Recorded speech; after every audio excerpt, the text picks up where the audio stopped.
పెద్దలందరికీ నా నమస్కారాలు. నాకు తెలిసిన కాడికి నేను కొంచెం న్యూస్ చెప్పాలనుకుంటున్నాను. దయచేసి మీకు నచ్చితే లైక్ చేయండి, షేర్ చేయండి, సబ్స్క్రైబ్ చేయండి. నేను అందరి కోసము, ప్రజలందరి కోసము, రాజకీయ నాయకులు కూడా పెద్ద ఎంత మంచి పదవిలో ఉండని, ఎంత మంచివాళ్ళు కానీ, వాళ్ళు ఎంత గొప్పవాళ్ళు కానీ, వాళ్ళ గురించి ప్రజలకు ఏం అన్యాయం జరుగుతుంది, పబ్లిక్కి దేనివల్ల ఎక్కడ అన్యాయం జరుగుతుందన్న దాని గురించి నేను న్యూస్ చెప్పాలనుకుంటున్నాను, చెప్తున్నాను. దయచేసి తప్పులేమన్నా ఉంటే క్షమించండి. కాకపోతే మనకు న్యాయము అని అంటున్నారు. న్యాయం అనేది ఎక్కడ దొరుకుతుంది మనకి? పోలీస్ స్టేషన్లకు పోతే న్యాయం దొరకదు. వాళ్ళు మేము న్యాయం చేయలేము, మీరు కోర్టుకు వెళ్ళండి అంటారు. కోర్టుకు వెళ్తే కోర్టులో ఎక్కడ న్యాయం దొరుకుతుంది, ఎక్కడ న్యాయం జరుగుతుంది, ఏం న్యాయం చేస్తున్నారు? రేప్ కేసులు చేస్తున్నారు, దొంగ కేసులు చేస్తున్నారు, యాక్సిడెంట్ కేసులు చేస్తున్నారు, ప్రతి ఒక్క కేసు, మర్డర్ కేసులు చేస్తున్నారు, అన్ని కేసులు చేస్తున్నారు.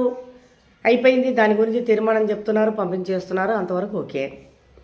కానీ ఈ సివిల్ కేసులు, ల్యాండ్ కేసులు అనేటప్పటికీ ఎందుకు మీరు ప్రొలాంగ్ చేస్తున్నారు? ఎందుకు సంవత్సరాలు గడుపుతున్నారు? రోజులు పోయినాయి, వారాలు పోయినాయి, నెలలు పోయినాయి, సంవత్సరాలు కూడా పోతున్నాయి. చచ్చిపోవడానికి దగ్గరికి వస్తున్నారు, చచ్చిపోతున్నారు చాలామంది. ఈ కేసులు ఎందుకు మీరు పెండింగ్ పెడుతున్నారు? ఈరోజు ఆ రోజు ఉండే మీకు రూల్స్ ఉంటే ఉండొచ్చు, మీ రూల్స్ మీకు ఉంటాయి, కాదంటలేదు. కాకపోతే ఆ రూల్స్ అనే దాంట్లోనే మీరు ఆలోచించి దాని గురించి కొద్దిగా ఎవరైతే నష్టపోతున్నారో, ఎవరైతే దీని గురించి కుంగిపోతున్నారో, ఎవరైతే దీని గురించి బాధపడుతున్నారో, ఎవరైతే దీని గురించి నరకం అనుభవిస్తున్నారో వాళ్ళ గురించి మీరు ఆలోచించాలి. జస్టిస్ గారు, కొంచెం దయచేసి మీరు న్యాయస్థానము అన్నప్పుడు ఆ న్యాయాన్ని చూసి దాన్ని పరిశీలించి మీరు ఆ ధర్మం, ఆ న్యాయం కరెక్ట్గా మీరు నిర్వర్తిస్తే దానికి ఒక అర్థం ఉంటుంది. కొన్ని జీవితాలు పాడవకుండా ఉంటాయి, కొన్ని జీవితాలు నరకంలో దిగకుండా ఉంటాయి. ఎందుకంటే సివిల్ కేసు అంటప్పటికీ ఏదో చూస్తారు, ఏదో రాస్తారు, పడేస్తారు. అది కాదు. ఎదుటివాడు కబ్జా చేశాడా, ఎదుటివాడు మోసం చేశాడా అనేది మీరు దాన్ని పరిశీలించి ఆ ఎదుటివాడు ఎవరైతే కబ్జా చేశారో, ఎవరైతే గిఫ్ట్ డీడ్ తీసుకున్నారో, ఎవరైతే దౌర్జన్యంగా లాక్కున్నారో వాళ్ళ గురించి సమానంగా నుంచోబెట్టి ఇది తీర్మానం చేయాలి. తీర్మానం చేసి వకీళ్ళని పెడుతున్నారు. వకీళ్ళ ద్వారా మీకు వస్తుంది. వకీళ్ళ ద్వారా వస్తున్నప్పుడు ప్రతిదీ న్యాయస్థానము అనేది వకీళ్ళు చేసే పని కాదు కదా, అది జడ్జీలు చేసే పని. దాన్ని ఒక కేసు కనీసం రోజుకి 2 కేసులు, ఎన్ని కేసులు మీ దగ్గరికి బోలెడు కోట్ల కేసులు వస్తున్నాయి. కింది కోర్టు కానివ్వండి, రంగారెడ్డి కోర్టు కానివ్వండి, హైకోర్టు కానివ్వండి, సుప్రీంకోర్టు కానివ్వండి, కొన్ని లక్షల కోట్ల కేసులు వస్తున్నాయి మీకు. మీరు ఎంతవరకు సాల్వ్ చేస్తున్నారు? జీవితాలు నాశనం అయిపోతున్నాయి జస్టిస్ గారు, చాలా వరకు. ఎందుకంటే దీని గురించి ఎవరు పట్టించుకోవటం లేదు. కోర్టుకు వెళ్తే మీరేం చేస్తారు?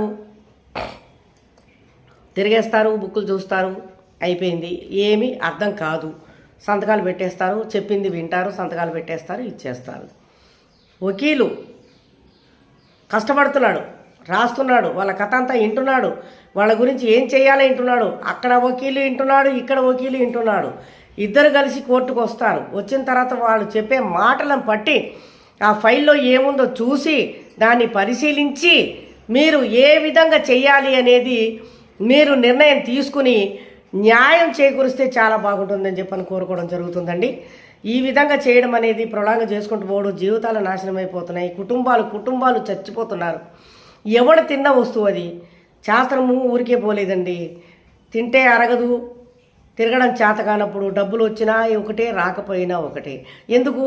తింటే అరగదు, తిరగడం చేత కాదు. ముందర కూర్చొని కోట్ల రూపాయలని లెక్క పెట్టుకుంటూ కూర్చుంటే దానివల్ల ఎవరికి లాభము? ఎవరికి లాభం? సంపాదించిన వాడికి లాభం లేదు, వాడు తిని సావడు. ఏజ్ అయిపోతుంది, సంపాదించేటప్పటికి ఏజ్ అయిపోతుంది, వాడు తినడు, వాని కొడుకులు తింటారా, వాళ్ళు కూడా అంతే. ఆ తర్వాత పిల్లలు. ఇదంతా సంపాదించి ఎవరికో పెట్టిపోవాలి. కానీ కష్టపడి సంపాదించడానికి అయితే ఏమీ లేదు కదా.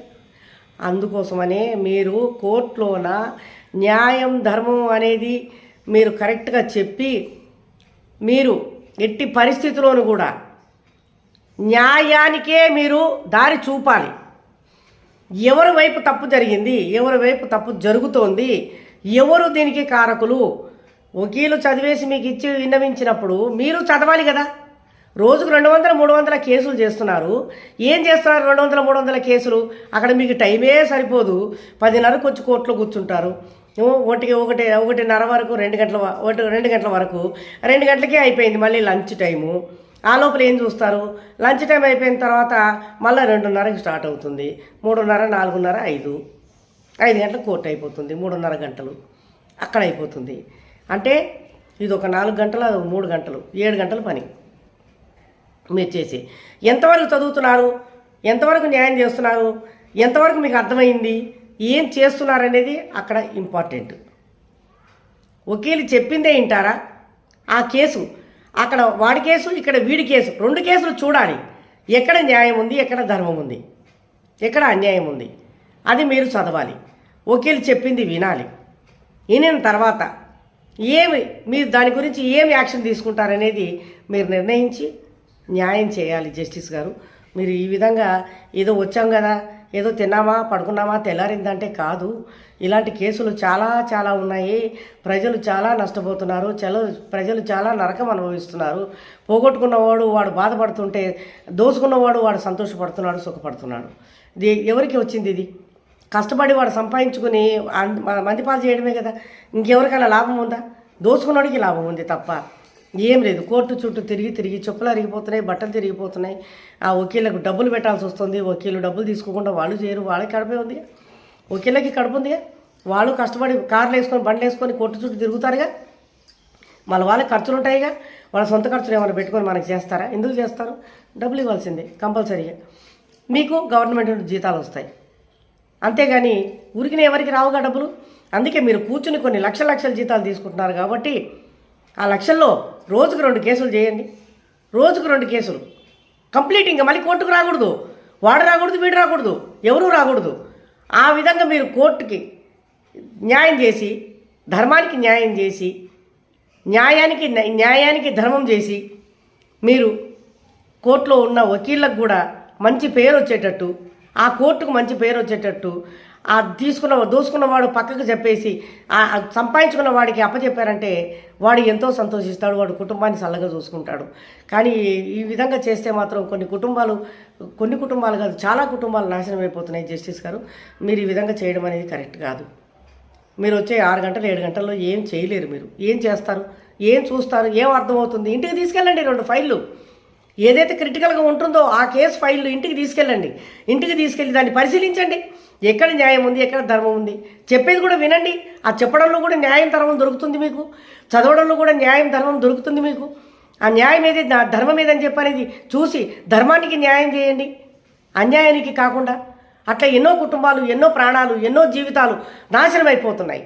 అది కాదు, ఆ విధంగా కాదు. జస్టిస్ గారు, దయచేసి దీన్ని మీరు కోర్టు పేరు న్యాయస్థానం అనే దాన్ని నిలబెట్టి న్యాయం చేస్తారని, న్యాయం చేకూరుస్తారని చెప్పని కోరుకోవడం జరుగుతుంది.